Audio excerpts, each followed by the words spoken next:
Hey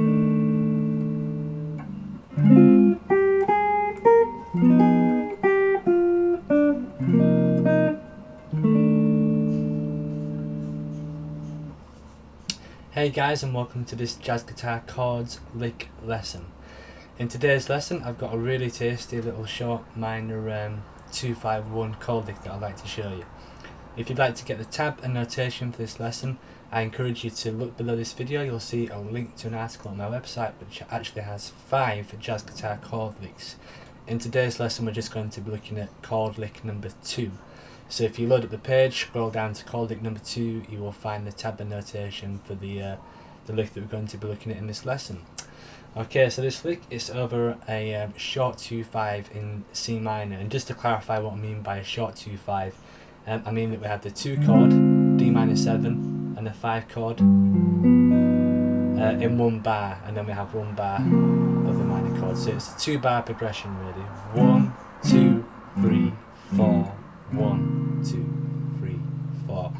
However, you know, if you wanted to apply this lick over a tune which has a long 2-5 chord progression like Blue Bossa, you could actually just play the entire thing over the 5 chord. You can always imply a 2 chord over a 5 chord. That's not a problem at all. Okay, so as I said, it's over a short 2-5-1 in the key of C minor, and I'm going to be referring to some of the voicings as drop 2 voicings, quarter voicings.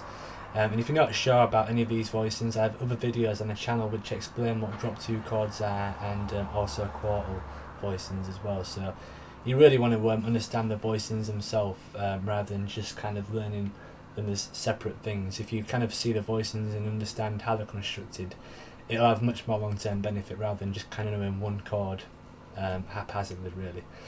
Okay, so the lick begins with a drop 2 D minor 7 flat 5 chord.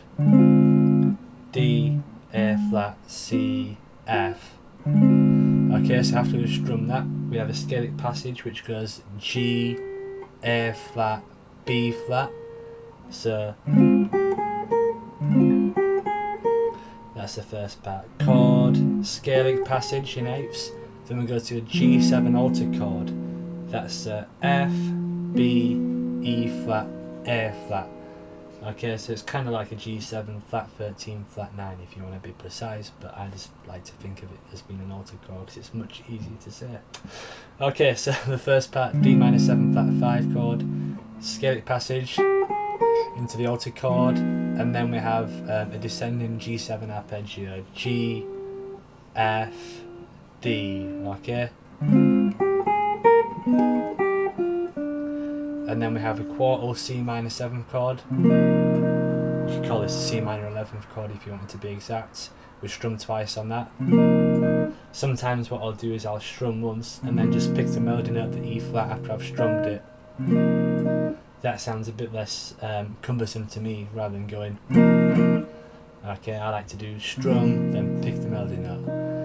And then to finish the chord lick, we have a nice C minor 6 chord, which is always sounds more stable, a minor 6 chord, because the minor 6 is a much more stable interval, you know, the A note, than the minor 7. When you hear a minor 7 chord, it always wants to go to the 5 chord and resolve, but the minor 6 sounds much more stable. Anyway, to recap this lick, drop to D half dim chord, strum it, then go up a scale, G7 altered chord, down a G7 arpeggio, quarter chord, and then minor 6 chord, okay?